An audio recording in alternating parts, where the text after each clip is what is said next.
Okay. So I guess now that we have the place booked and the date and bridal party has been just about finalized, although we still don't have a flower girl or a ring bearer.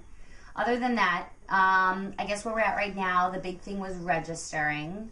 I feel like I've been feeling a little pressure to register because we decided not to have an engagement party, and so a lot of people have been asking me and my mom, when is Rachel registering? When is Rachel registering? We want to give her an engagement gift. And so I've been feeling a little bit of a push to register. And I was kind of going to jump into it, I think a little too soon. But then a few people gave me the advice to really look into things before going. Look for plates, look for bedding, look for china, look for this. Give him some choices so he can have a say too. And then go, and don't go in blindsided. So we've registered at Bed Bath & Beyond, which I thought would be an 1.5-hour procedure, and we were there for like 4 hours. And and we also registered at Macy's, which was much more minor, basically just for china and fancy stemware. That was it. And then the only other place we're going to register, I think, is Crate and Barrel for a few things. It turned into 5 places registering, 4 places registering, and now we've kind of narrowed it down to 3. And some challenges when you're dealing with the registry. I think the first challenge is to kind of put out of your mind, well, let's not register for this or that because it's too expensive, or that's not important. Just register for stuff that you want, and people will buy it for you. And if they don't, then you buy it. I mean, that's the way it works. Another challenge is for the gentlemen, for the grooms. A challenge when you're registering with your fiance is how you're not going to gouge your eyeballs out while you're in the store with her. It's really a challenge. At least make her give you the gun, because then you have something to do. That was his job. Yeah. He had the gun. He walked around with the gun. It's fun. It's fun to shoot things with the gun. It is. I was shooting her butt and stuff. It was fun. Can I have that? What he was saying also about the thing with the expenses, I think I was having a hard time with that because I was looking at things and I was like, we can't register for this platter. It's $150. Why are we going to register for a $150 platter? And the person at the store also was like, you're not paying for it. Register for it. And like Bill said, if you don't get it, you don't get it. And if it's something important to you, purchase it at another time. Also, like a set of knives. If you want a nice set of knives, you want them to last. You want to be able to cook with them for years and years and years. Don't skimp and register for a cheap set of knives that'll break, 10 years into your marriage, or however 5 years into your marriage.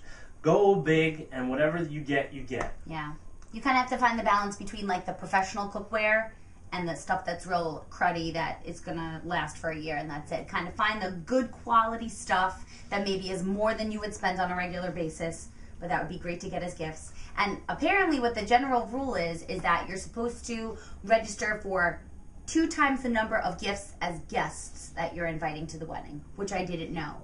And with Bed Bath & Beyond too, with all these 20% off coupons now, people buy lots of things for you. So that's a good place to register for lots of things there, which is what we did, because people are more likely to buy more things because they can get it discounted. And I feel if you have the gun in your hand, just scan stuff that you like.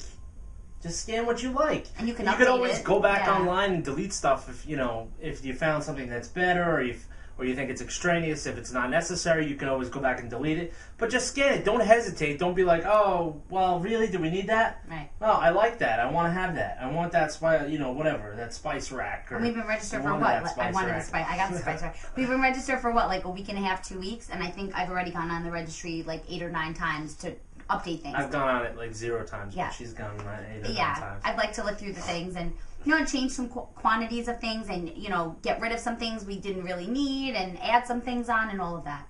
So I think that's like kind of the bulk of what we've been doing recently.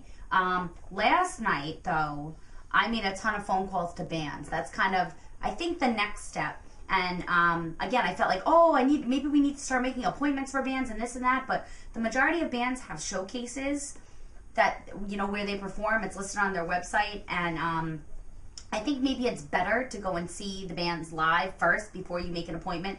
I called yesterday to first see if they had the date available, find out when they have their showcases, and I figure within the next 3 months is what I'm thinking. So this month, December and January, I'm going to try to go to one showcase for each band that I'm interested in.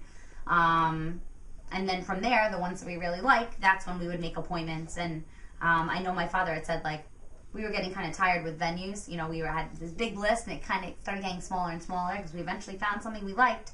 Why are we going to keep on looking? Because we loved it. And kind of with the band, I think, like, probably 4 max is kind of what we're going to look at. 4 bands max. Cause it'll be like 6. Hopefully not. I mean, I have like 10 listed right now, but I really think that we're going to end up maybe making appointments with 2 or 3. But, you know, I think like 4 is probably the max. I feel like that's the big things that we're doing right now. The other thing, my checklist for this week is to call a rabbi. The issue with us is that I'm Jewish, he's not Jewish, and so we can't get married by the rabbi from my synagogue because he won't do the ceremony. But he has a recommendation for a rabbi who does interfaith marriages. So I have to call him this week so we can make an appointment so we can meet with him and see how we feel about him, since it's not someone either of us have grown up with, and so it's not someone that knows us. So if we get a good feeling, you know, that might be our man.